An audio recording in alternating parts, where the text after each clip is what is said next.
दोस्तों 1 फरवरी 2023 को financial year 2023 and 24 का यूनियन बजट पार्लियामेंट में प्रेजेंट किया गया है हमारी फाइनेंस मिनिस्टर निर्मला सीतारमण जी के द्वारा। एंड टोटल में लगभग 45 लाख करोड़ यानी कि 549 बिलियन डॉलर्स का एक्सपेंस बजट एस्टिमेट किया गया है, यानी कि इतना पैसा हम लोग आने वाले फाइनेंशियल ईयर में खर्च करने वाले हैं। अब इस बजट को अलग अलग मिनिस्ट्रीज के बीच में इनके एक्सपेंसेस के अकॉर्डिंग एलोकेट कर दिया जाता है। जैसे कि इस साल बजट का सबसे ज्यादा प्रोपोर्शन दिया गया है मिनिस्ट्री ऑफ डिफेंस को, लगभग 5.94 लाख करोड़, जो कि पूरे बजट का लगभग 13.18% है। दोस्तों आज के इस वीडियो में हम लोग मेनली डिफेंस बजट पर ही फोकस रखेंगे, क्योंकि डिफेंस को लेकर लोगों के बीच में काफी कंट्रोवर्सीज रहती हैं और यहाँ तक कि कई इकोनॉमिस्ट भी इसका अपोज करते हैं। अब जरा इंडिया के प्रीवियस ईयर के डिफेंस बजट पर नजर डालते हैं। तो फाइनेंशियल ईयर 2016 एंड 17 का बजट लगभग 56.6 बिलियन डॉलर्स था,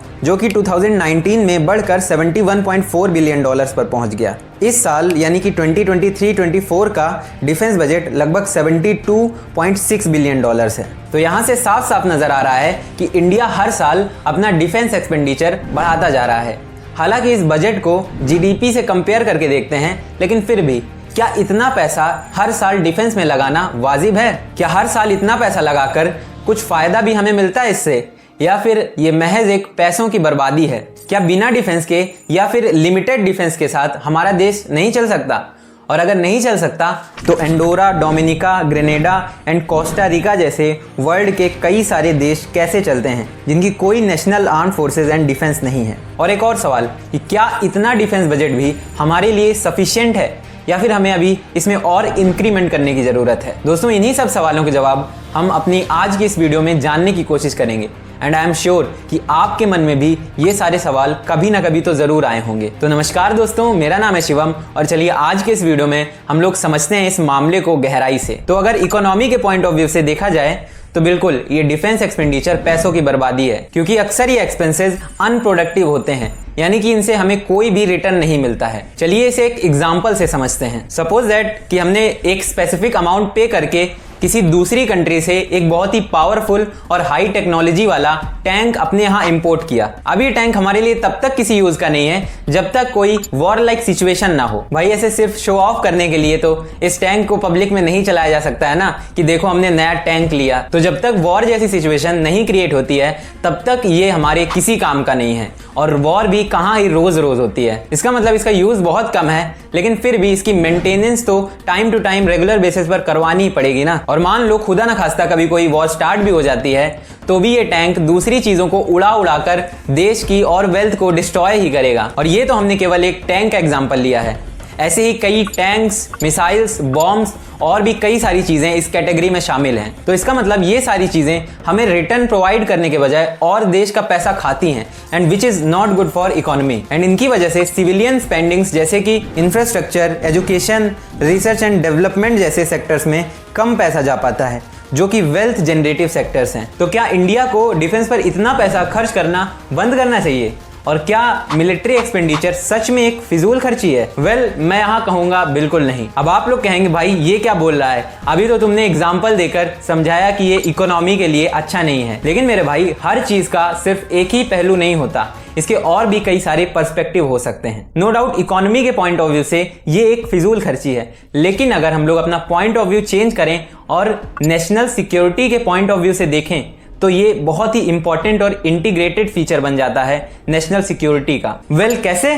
तो जरा एक बार इंडिया की ज्योग्राफिकल लोकेशन पर नजर डालिए, जहां हमारे एक तरफ वेस्टर्न फ्रंटियर पर पाकिस्तान जैसा देश है, तो वहीं नॉर्दर्न फ्रंटियर पर चाइना जैसा देश है।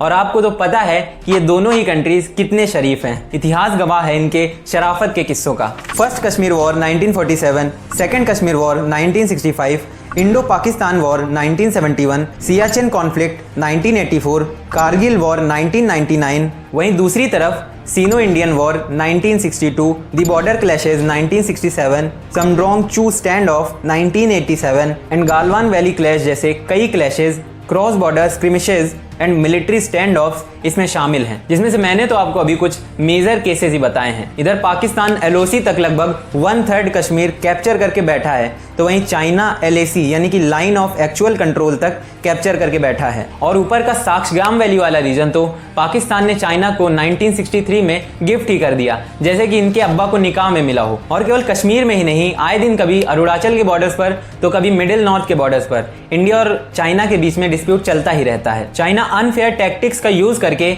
हमेशा इंडिया के छोटे छोटे पार्ट्स पर कब्जा करता ही रहता है, क्योंकि इंडिया और चाइना के बीच में कई जगह पर बॉर्डर्स की इरेगुलरिटीज हैं और इसी टैक्टिक्स को सलामी स्लाइसिंग टैक्टिक्स भी कहा जाता है। तो अब सोचो जरा कि जब हमारे पास इतना बड़ा डिफेंस है तब ये हाल है। बाई चांस अगर हमारे पास डिफेंस नहीं होता तो मुझे नहीं लगता कि आज के दिन हमारा इंडिया वर्ल्ड मैप पर एग्जिस्ट करता, क्योंकि अभी तक तो ये चाइना और पाकिस्तान के साथ मर्ज हो गया होता। तो अभी तक तो शायद आपको समझ आ गया होगा कि arm forces and defence mechanism हमारे इंडिया के लिए कितना ज़्यादा इंपॉर्टेंट है। और इतनी इंपॉर्टेंट चीज़ में पैसे लगाना मुझे नहीं लगता कि ये एक फिजूल खर्ची है। अब यहाँ पर एक और सवाल आता है कि ठीक है, चलो माना कि डिफेंस हमारे लिए काफ़ी इंपॉर्टेंट है, लेकिन इसके पीछे इतना ज़्यादा पैसा खर्चा करना क्या सही है? मतलब कि क्या कम पैसों में हमारा काम चल सकता है, या फिर उल्टा हमें अभी बजट को और बढ़ाने की जरूरत है? अब फ्रेंड्स, इन सब सवालों का जवाब जानने के लिए हमें एक छोटा सा कंपैरिजन करना पड़ेगा इंडिया और चाइना के बीच में इनके डिफेंस सेक्टर्स को लेकर। पाकिस्तान के साथ कंपेयर करने की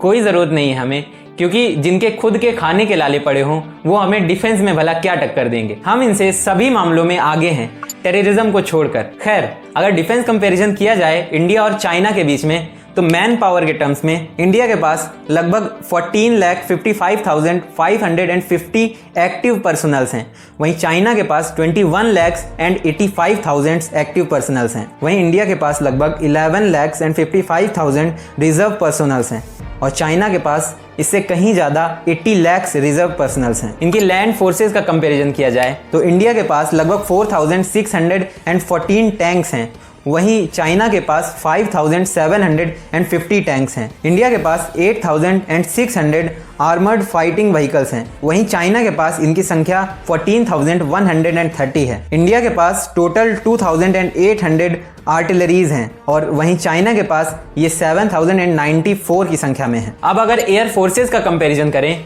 तो इंडिया के पास टोटल एयरक्राफ्ट्स 2,263 की संख्या में हैं, वहीं चाइना के पास 4,630 एयरक्राफ्ट्स हैं टोटल में, जिसमें fighter aircrafts, multi role aircrafts, attack aircrafts and helicopters भी शामिल हैं।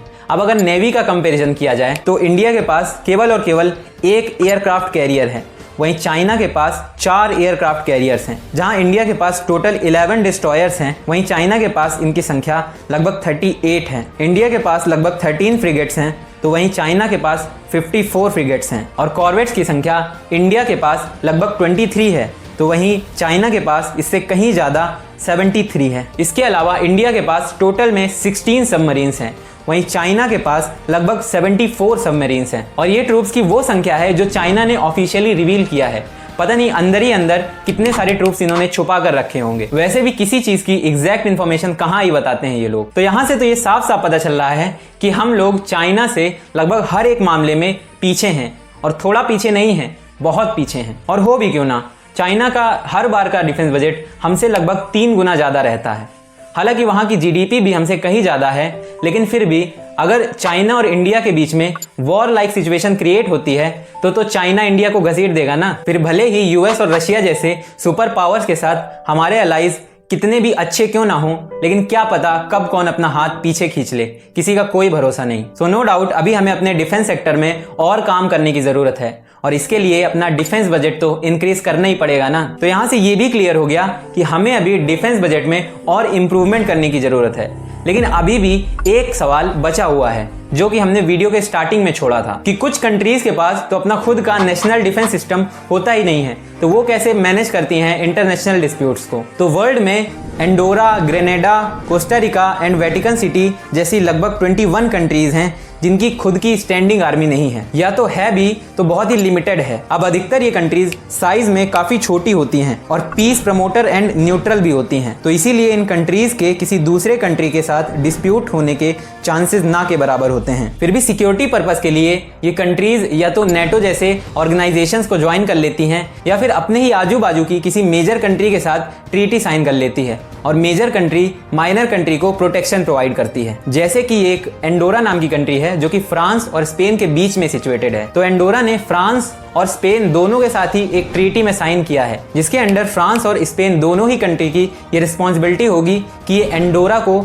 सिक्योरिटी प्रोवाइड करें, क्योंकि इन छोटी छोटी कंट्रीज के पास इतना ज्यादा बजट होता ही नहीं है कि वो अपनी खुद की एक लार्ज आर्मी मेंटेन कर पाएं। बट इंडिया तो खुद में ही एक बड़ा और पावरफुल कंट्री है और हमारे पास तो डिफेंस मेंटेन करने का बजट भी है। तो इसीलिए हम लोग किसी दूसरी कंट्री के ऊपर डिपेंडेंट नहीं हैं अपनी प्रोटेक्शन के लिए। सो आज के इस पूरे वीडियो से कुछ फाइनल कंक्लूजन्स ये निकलते हैं कि डिफेंस हमारे लिए बहुत इंपॉर्टेंट है और इसमें लगने वाले एक्सपेंडिचर्स को फिजूल खर्ची नहीं कहा जा सकता है, और इसके साथ ही हमें अभी डिफेंस बजट को अपने और भी इंक्रीज करने की जरूरत है। सो फ्रेंड्स, ये थी हमारी आज की वीडियो और मैं उम्मीद करता हूँ कि आज का टॉपिक आपको बहुत अच्छे से समझ में आया होगा और आपको कुछ नया जानने और सीखने को मिला होगा। अगर वीडियो पसंद आया हो तो वीडियो को एक लाइक करना, और मैं मिलता हूं आपको किसी नई और इंटरेस्टिंग वीडियो में। तब तक के लिए good bye and take care.